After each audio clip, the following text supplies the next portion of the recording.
welcome back to the channel. Back out in the shop tonight. Got a snowmageddon going on outside, so if you hear the wind picking up in the background, it's just because we're all doomed right now apparently. But it's a good night just to get out in the shop and start doing some tinkering. No big projects pending right now, but a couple loose ends I'm going to tidy up. A couple small projects I'm going to finish, but this video will probably be a bunch of just randomness, so it's kind of a night in the shop with me. So take along, we'll get some stuff done. If you see something cool, comment on it, or tear me to bits. Don't care either way, it's fun. So stay tuned, let's get going on some stuff. So here's where I had left off with the seat pan. This, you saw me make this in probably the last video, I think. I got the mount figured out, the pan's all kind of shaped in. It's got a little bit of a curve to it to follow the contour of the tail section. Got all the pieces made out of cardboard for how that rear hump is going to sit. And then the mount is actually inside this, so I got to figure out a Zeus fastener in the center of this. But yeah, I'll take all those pieces now and I'll cut that apart, and then those will be my templates for cutting them out of aluminum. You've seen me do enough of that cut and aluminum business, which I don't need to drag you through that again, but we'll watch how this comes together.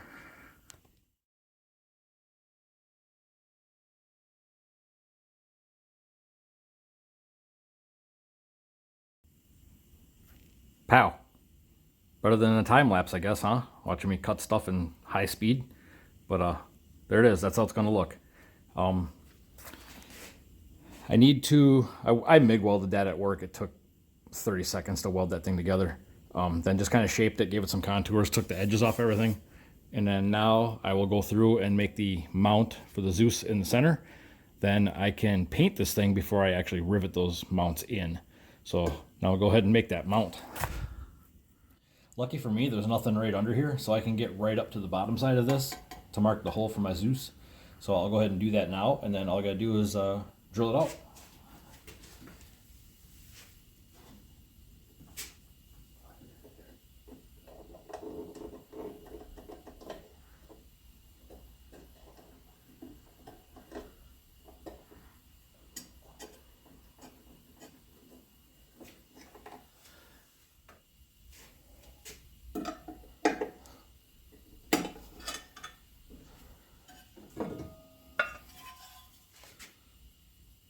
Bingo. Now I'll go ahead and I'll drill this out, and then I'll show you how to figure out how long of a Zeus you need for fasteners like this.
So here's the trick when using these Zeus fasteners for anything, that there really is no trick. They come in different reaches, and also the spring that they snap into comes in different reaches. So you kind of just need a rough guess estimate of where your mounting surface is going to be, so where that flange is going to sit on, and then roughly how far down your spring clip is going to be mounted. So these come in different reaches. This is a 1/2 inch reach. This one here is a 3/4 inch reach. So if you can see the difference in those. So the cool thing is that, say it's better to buy these longer than you need than you think you might need, rather than shorter. Because if they're shorter, you can't compensate by bringing that spring clip up, you know, only so far. So if you go longer than you need, you can actually, now I got these all locked up, you can actually change these spring clips, their height. So you can get these in different heights. So if your Zeus is too long, you can just put a deeper spring clip in there so it'll reach. But if you're too short on these, you can only go so short on these. And eventually there'll be too much material, and your short Zeus won't be able to reach through all of your material. So I tend to err on the long side, so I'm using 3/4 inch reach on these, and then I'm adjusting the tension by changing out these spring clips. You can get them in, you know, 100 reach up to 1/2 inch reach. So just don't be afraid of playing with these. A lot of guys think there's some fancy science to these. There's a lot of leeway and forgiveness if you can just get yourself in the ballpark of your measurements and then go from there. So you can see I got that in there. It snapped right in, that hole lined right up because I could luckily mark it from the bottom. So now while these are in position, I'm going to go ahead and mark the holes for the rivets. Then this piece should basically be ready to paint. And then, oh, I forgot one thing. Because I will be sliding against this, I'm going to take and add 2 pins here through the surface of the seat pan that'll go into 2 receiving holes that are in that mount. So these Zeus fasteners are basically just going to hold the pan down to the bike, and so that it can't shift back and slam into the tail or break something, it'll be pinned up here into the subframe, and it'll just be like 2, we'll say, dowels basically, that this will just sit into, and it won't be able to slide or twist. So I'll get going on that next before I bother doing anything else. You ever just know it in your heart there's a bolt in there that you've seen before and you're gonna find it? I'm gonna find it.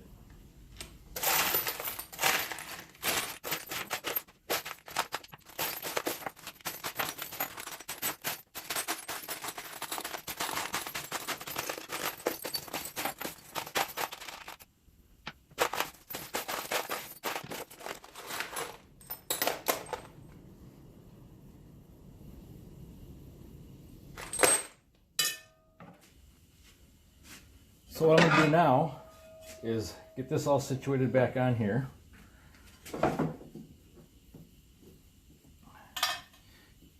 Get my Zeus's back in.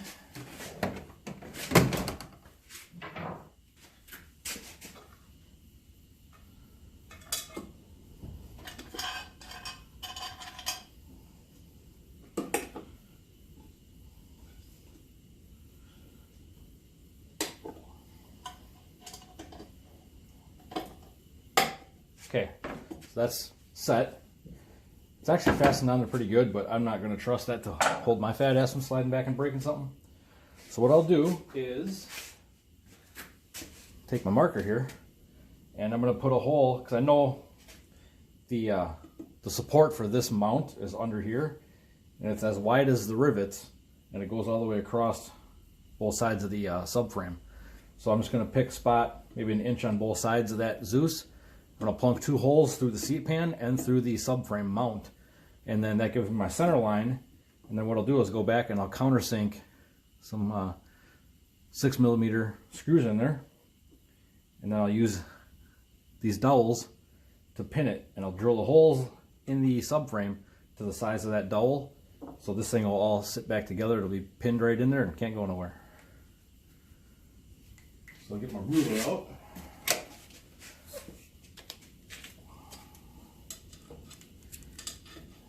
We'll go 1 inch on both sides of the rivet holes.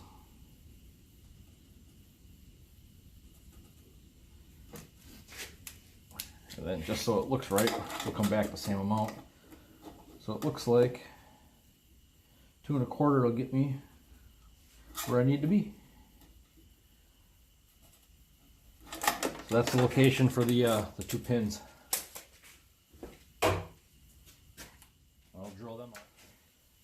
I decided on the fly I'm going to widen those out 1/4 inch, so I'm not going to drill right on my hole right now, so I don't need to hear about it later.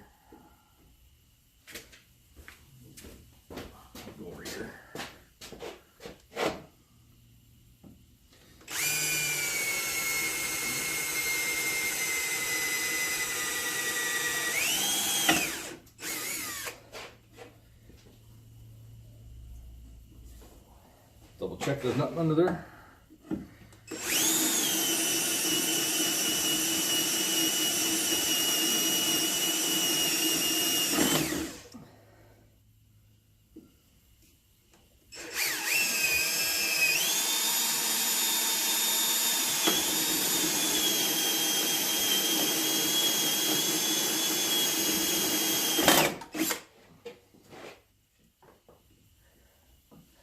We're good.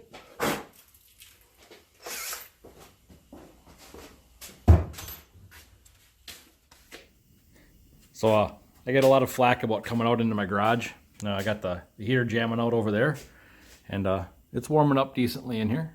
We're up to about almost 60-ish, but I tend to come out here in my slippers because they're warm and they're comfortable. Let's face it, I wear work boots most of my life, and I'm going to wear slippers in the garage. Now I need to countersink those holes I just drilled, countersink them so that my bevel head will go in there and sit flush.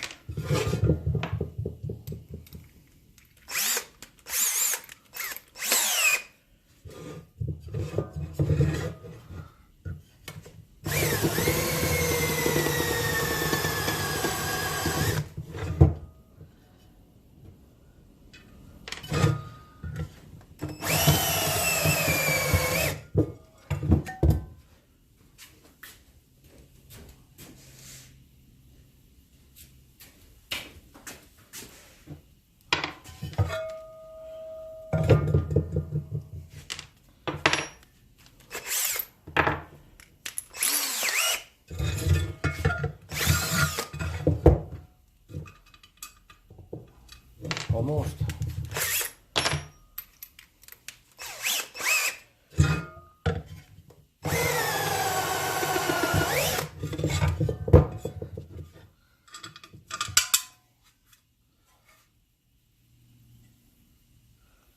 Perfect.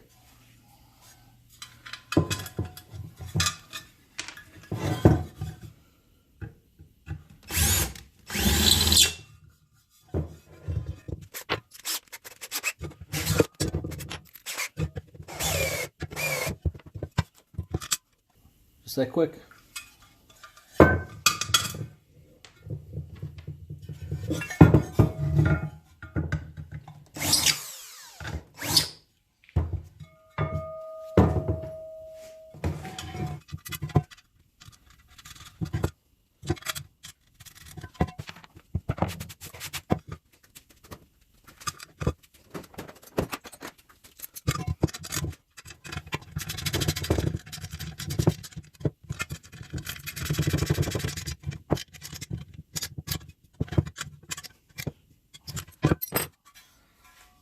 So that's how that looks for now. And what I'm going to do now is take a cutoff wheel. I'm going to zip off the extra thread. And then because the holes I'm going to use are only going to be as round as that spacer. So now that this is tight, it'll never come apart. Or I don't need it to ever come apart. So I'm going to take my flap wheel and I'm going to round off that nut to be the same diameter as that spacer. Then that gives me the total peg length that I need to reach the holes that are in the subframe. So I'll go ahead and flap wheel these down now.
There you go, just a couple pegs sticking out of there now.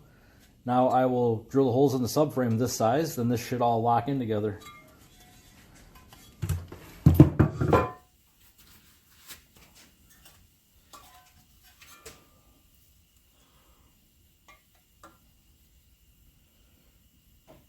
Just slightly bigger than 3/8, 390. All right, drill them out. Get a little chip collector in there.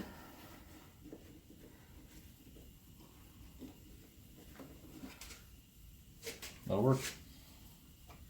That'll do, pig. That'll do.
Now, if all goes well, those pegs should fit right in those holes.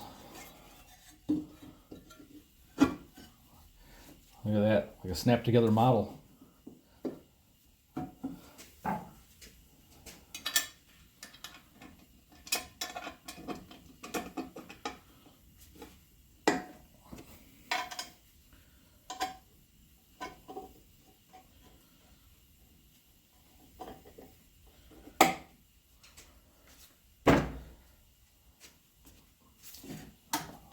That ain't going anywhere. I like that. It turned out slick. I think the only thing I'm going to do yet is over here, this corner here doesn't quite follow the contour of the tail as close as the other side. So we're just going to flap wheel that down to match. Just a little bit. How's this side look? Yeah, this side could use a little addressing too, right in here.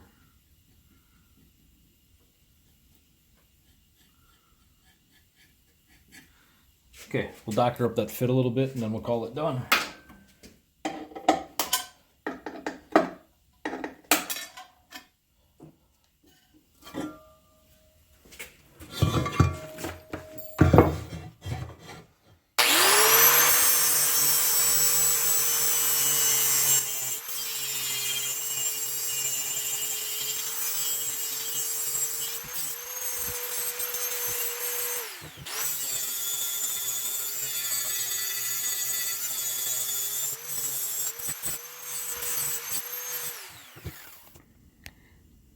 So I'm going to call that good enough.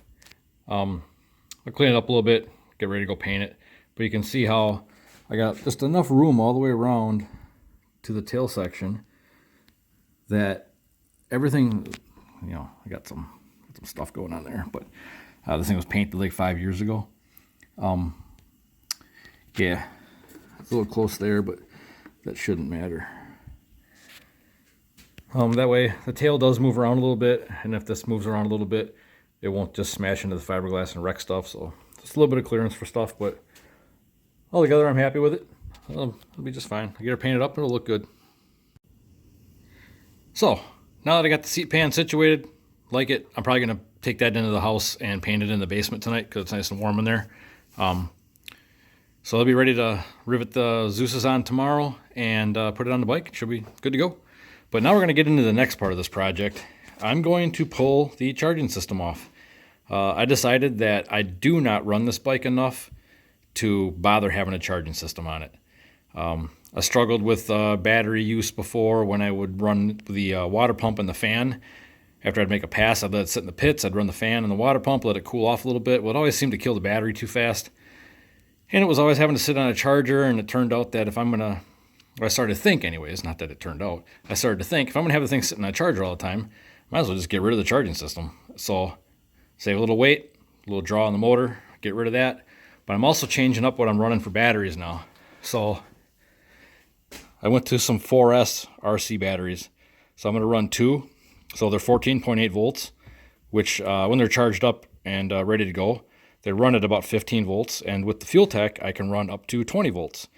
So the bike really likes cranking over on these, and the runtime I'll get out of them, I still have to kind of test that, so I'm not going to act like I'm an expert on this. But I've been researching this idea for quite a while, and without asking questions, if you wait long enough, the right people will answer your question before you ask it. So I got info I needed. I talked to some people smarter than me about these batteries. And what I'm going to do is I'm going to have 2 batteries charged up, ready to go on the bike when I go racing. And with that charger, I'll have 2 more in the trailer ready to go. And I should be able to get, basically with these running, just starting the bike and running the electronics on the bike, which is basically just the standalone, so just ignition and injectors. So I should be able to get about a whole day of racing on those batteries as they sit. And these 2 batteries together weigh less than one of the 2 batteries I was running before. So again, saving weight. And I actually had the bike cranking on one of these batteries, but my reasoning behind running 2 is these leads right here. So because they are meant for an RC car, obviously, you get 10 gauge wire on them. Well, if you run both of these into a Y, which I have down in here, so both batteries are connected together, positive to positive, negative to negative. So I still have 15 volts, but by doubling up that wire, then going to the main 6 gauge wire down there, 2 10 gauge is equal to roughly 1 6 gauge. So I reduced the load of these batteries starting the bike. I reduced the load by half on each one of these batteries, so they're going to share that load, so these leads won't get hot. And I had that sucker cranking on just one of these. I had it cranking for a while, and I just kept cranking it, and these only got slightly warm. So for the draw of the starter to be coming through 2 10 gauge wires, they held up good. So I don't feel I should have any problem running 2 batteries. And with that load kind of distributed between the 2, that's my new setup. So whether I'm the guinea pig or the idiot, we'll find out. So that's what I'm going to run, and I'm sticking to it. So let's get going on. I'll put those in the bike, do a couple tests, and then I'm going to pull the charging system off.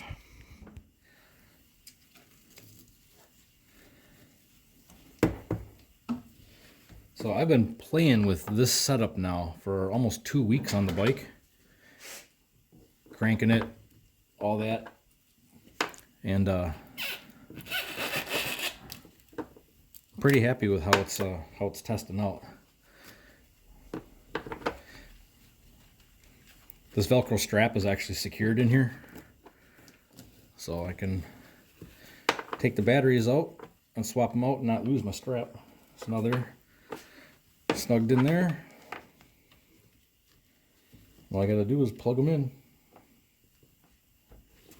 That's one. There's the other. Plugged in, ready to go. These are the balanced charge leads, so when I charge it I use those, but they can just sit out of the way for now. But there, 2 batteries in the bike, 15 volts, ready to rock. Suppose I could do one more test quick just to show you how much it likes the extra voltage. So still floating around 15 volts, and you can see there oil pressure 0.4. So watch when I crank this thing over.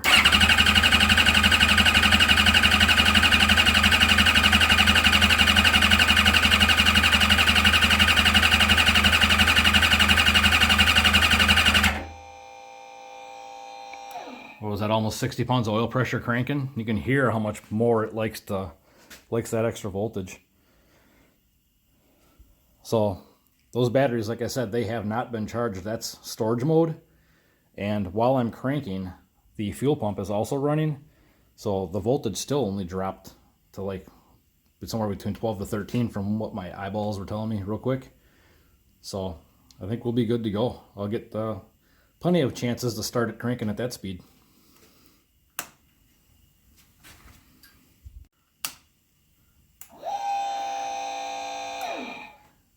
Another thing I thought I'd show you real quick. There's been a lot of conversation on the internet lately about Fuel Tech's latest update with the onboard compression tester. So compression test. So what this is basically, we're getting bad glare there, holy cow. So basically, this is just a diagnostic tool based off of cranking voltage. So your best cylinder will always draw the most voltage on that cycle. So that cylinder will register as 100%. Everything after that, all the other cylinders are compared to it based on a percentage of the voltage drop. So if it doesn't drop any voltage, you got a bad hole. So this will give you a heads up if you're, questioning something. And it doesn't matter what your starting voltage is. Voltage drop is voltage drop. It does not matter if you got 24, 15, 16, 12, whatever. A bad hole will not drop as much voltage as a good hole. So we'll crank mine quick.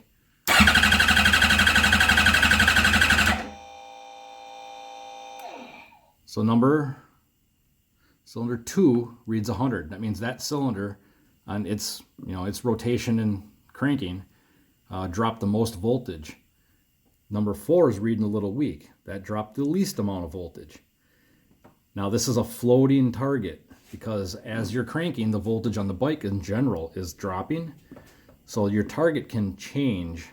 That 100% could be in any given rotation, any one of the 4 cylinders. What you're shooting for, or what you're looking for, is a massive drop. You want to see one, that's 50% is a dead hole.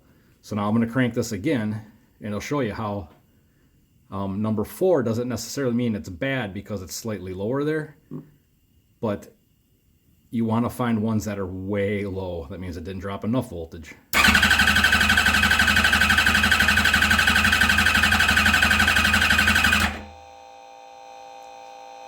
See how it moved to number 1? And now number 3 is my strong cylinder, which is telling me that I don't necessarily have a bad hole.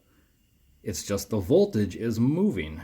So you don't have a steady supply of, whatever your starting voltage is. Say it's, in my instance, 15 volts.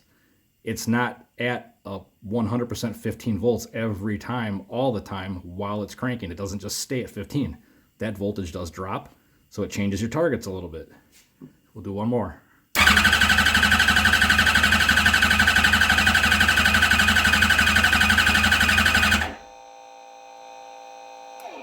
A little more consistent that time. Shows number 1 is still down a little bit from the rest. Does not mean it's completely dead. That's the one that just dropped the most voltage compared to the rest. So, like I said, it's just a diagnostic tool to get you in the ballpark of something being wrong. So, you could still go and put a regular compression tester on this now. Like right now, that one's read 81%. Well, it was reading higher than that the first time I tested it, so I'm not really too concerned about it. But if that was reading like 50% all the time, every time I tested it, I would probably do 3 tests, back it up, make sure it's reading really, really low compared to the rest. Then I would put a compression tester on it and decide that I'm probably not making any more passes for the day. So, like I said, it's just a super cool, convenient thing.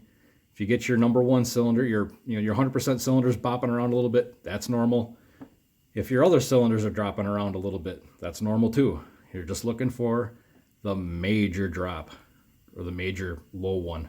That'll be your dead hole. So I'm gonna go ahead and say my motor's fine after we'll be starting the 3rd year on it, so I'm fine with it.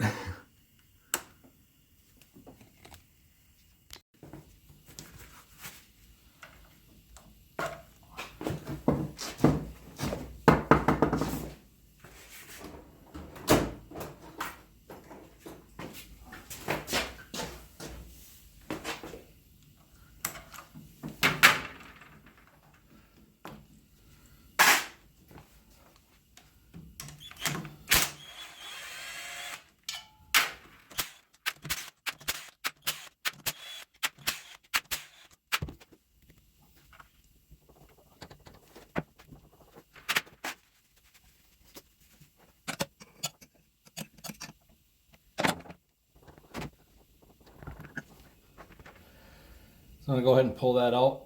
Then there'll be no more magnetic field kind of drawing on the motor here. So if anything, it'll be worth a couple horsepower. What a mess.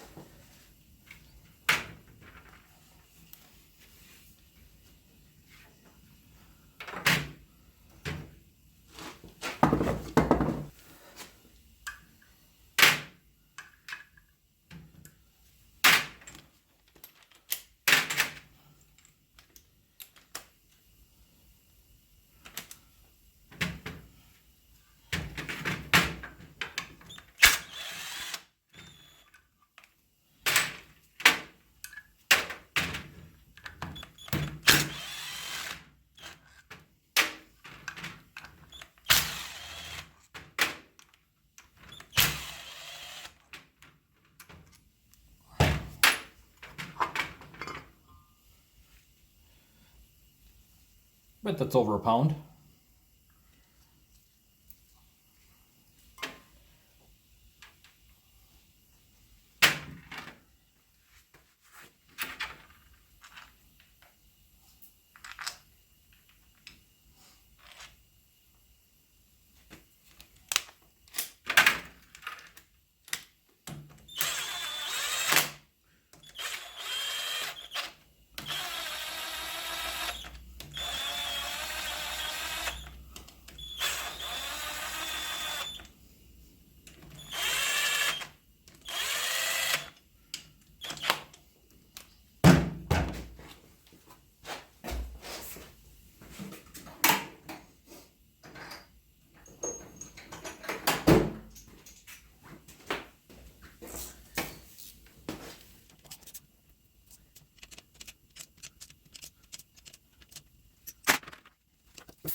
Okay, so I got that part done. Now I need to get the voltage regulator undone and take the wires out where it runs up to the bus bars that connect to the battery. So we'll get that taken off now.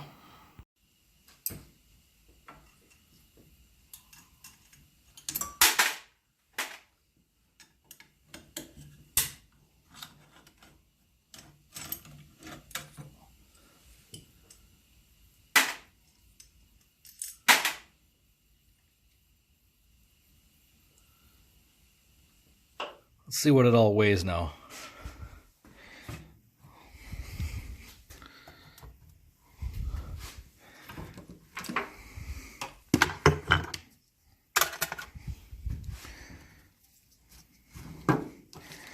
Gotta get everything.